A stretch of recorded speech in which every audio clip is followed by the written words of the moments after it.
Hey guys, I'm Rogut, and this is my rant. We believe in the diversity of thought here on this channel. I'm going to say all those things YouTubers typically say that they've beaten to death. I'm going to save it to the end. Alright guys, so today I'm going to reveal my investment portfolio. I know it's a trendy topic on YouTube these days for all the financial YouTubers. But before I do, I want to say this little disclaimer. This is in no way financial advice. This is just what I'm doing, what works best for me. And I believe that you need to figure out what works best for you in your investment strategy. You know, you can look at, all the experts on CNBC. You can look at some professionals on YouTube. And you can look at people like me who aren't professionals on YouTube.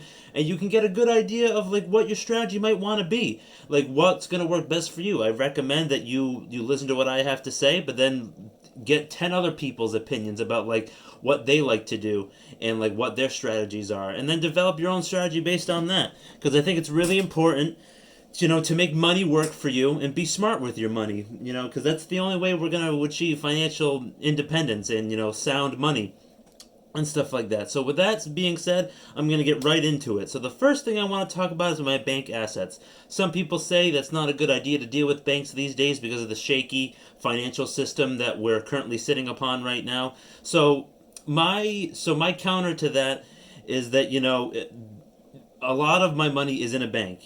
I deal with a small bank for my savings, and then I deal with a big bank for my checking account for paying bills and stuff like that. I'm not going to get into the nitty-gritty details, the exact dollar amounts in this video. But if you do want to see that type of stuff, I would be willing to make something like that in the future, to kind of a part 2 or a deeper dive into this type of stuff. But like I said, it's not safe to have a ton of money just sitting at your house, in your mattress and stuff like that. And that's just what I believe. And I have goals. It's important to have a savings account, a savings cushion, because you never know those unexpected expenses, like you get a flat tire, unexpected medical bill, something just comes up. Life happens, and you need something to fall back on. And then also the savings for your goals, I want to be able to pay for the upfront costs of renting an apartment someday, and I believe by saving a lot of money, you'll have the freedom to do that and stuff like that. So that's basically what the bank side of things are. So going into the next thing is a very small portion of my portfolio is my old banknotes, and they're just old dollar bills, from the early 1900s or the late 1800s. Some are a little bit newer than others. I have some silver certificates. I have a gold certificate. I have the United States notes that are the red stamp bills instead of the green stamp Federal Reserve notes, and I have a good amount of them. They're more of a collector hobby type of thing. They are valuable, and I believe they will hold their value over time, and then I can eventually sell them many years down the road and make a decent profit off them and stuff like that. But I think they're really cool to have, and I recommend if you're interested in learning more about them. They're just a cool little novelty thing to have. And then plus I collect coins as well, and that goes in with that. And it's a very small portion of my portfolio, but it's still a good chunk that I wanted to mention it. And I'm not going to get into the exact percentages because my basic spreadsheet doesn't really do that. It's color coded, it has numbers, and that's about it. So going into the next part of my portfolio, I'm going to talk about my precious metals. So I'm big on silver. I'm big on precious metals. They're basically probably the biggest chunk of my portfolio, and a lot of people will tell you that metals should be the smallest part of your portfolio. But me, I see metals as a hedge against inflation, and inflation is only going to continue to get more and more out of hand with the money printing that's going on right now over the past couple of years, and into 2021 as well. So I believe metals are going to play a pivotal role in helping, be just to stay financially sound. So that being said, I have 130 ounces of silver, and I have 1 ounce of gold in different fractional pieces of gold, and then I have a 1 ounce bar of platinum. I just recently acquired some platinum. I did an unboxing. I'm a little hesitant to upload that video because privacy reasons. I might have to redo it or film the next thing I get in terms of metals, film the next unboxing or something like that. And yeah, so the gold, the way I've acquired it over time is like, I started investing in metals about 15 months ago. And, I didn't have the upfront cost to just drop $1,500 and now over $1,900 on 1 ounce of gold. So I've acquired small fractional pieces over time, and then they all added up to 1 ounce. And, it's not the best way of doing it because you do pay a higher premium for smaller chunks of gold like that, but that's just what I could do. I couldn't afford a full ounce of gold. And, not a ton of people can afford an ounce of gold. And I was willing to pay those higher premiums because I know the gold would hold its value over time and that I wouldn't regret buying it. And I don't. So that's basically that. The silver that I have. I have coins, bars, rounds. I have constitutional silver. Constitutional silver is another name for junk silver, like old silver coins that are pre 1964 that are 90% silver content, and that's good for a lot of things. It's really cool. So that's basically how I've invested that. And again, like these numbers, I can go more into like these exact numbers in a future video.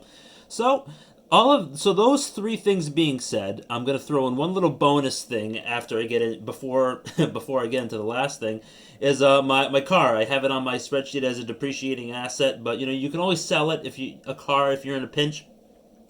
But you need to get around. You need to go get things. You need to go to a job to make money to invest more money. So I keep it on here just because.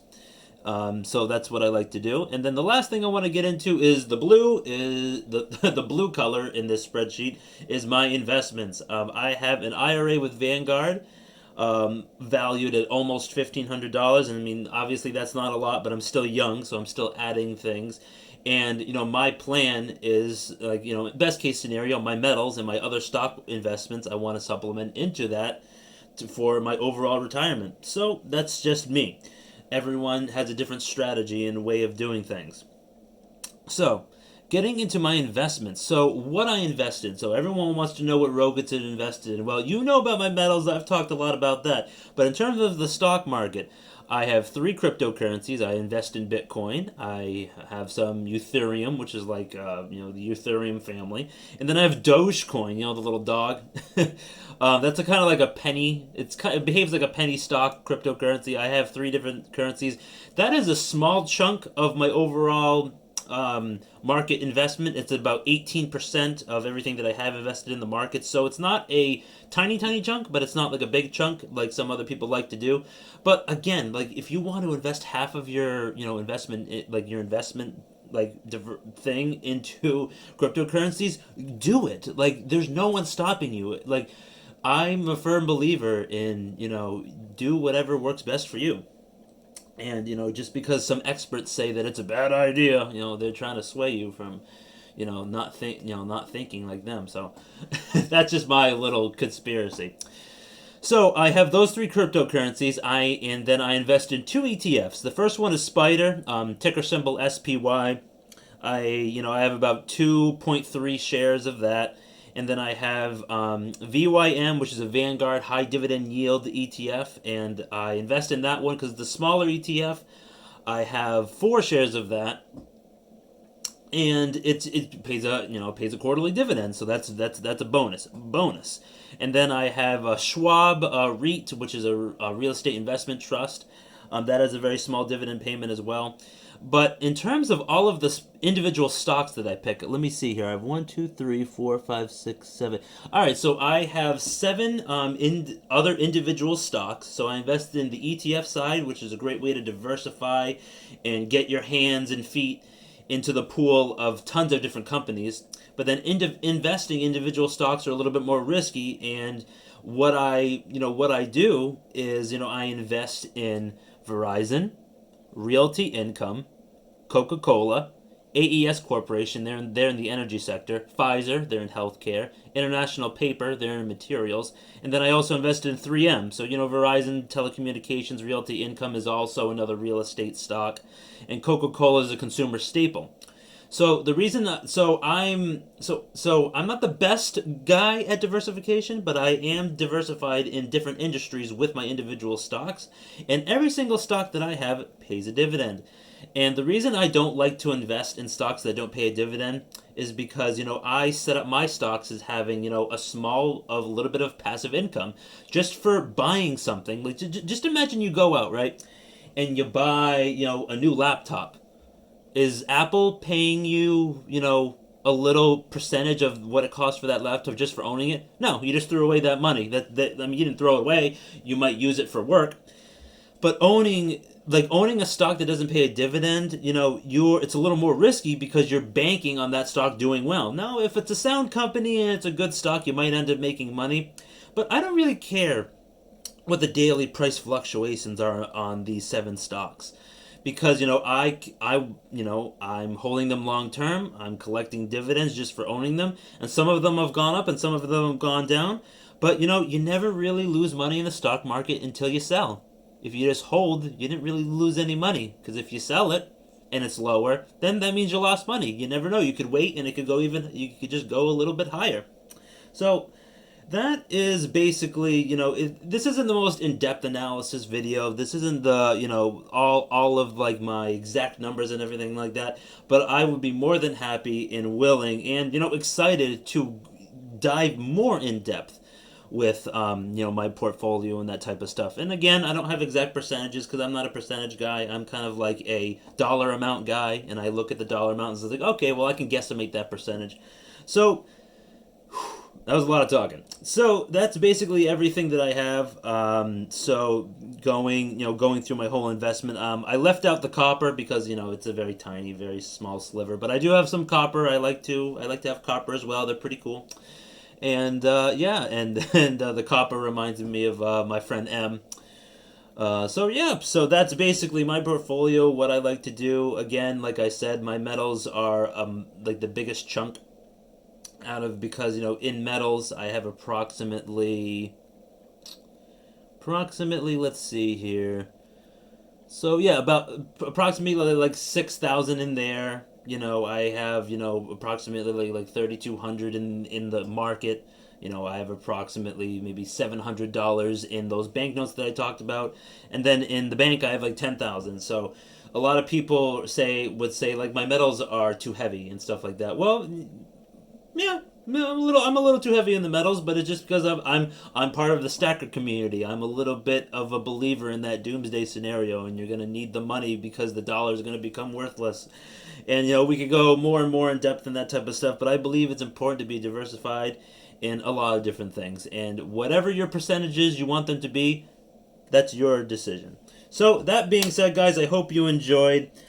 Now, if you like this video, I want you to hit that like button. And if you didn't like the video, if you didn't like my face, if you didn't like my comic strip shirt or the topic, I want you to smash that dislike button. It gives me a chance to improve, make better content, make more content, and just get better overall with what I'm doing. If you want to see more videos like this, hit that subscribe button. And if you want to see more crazy videos and get notified when they come out, click that ding-a-ling bell, and then you'll get to see my crazy face again. All right, guys, have a great rest of the day. I'll see you next time.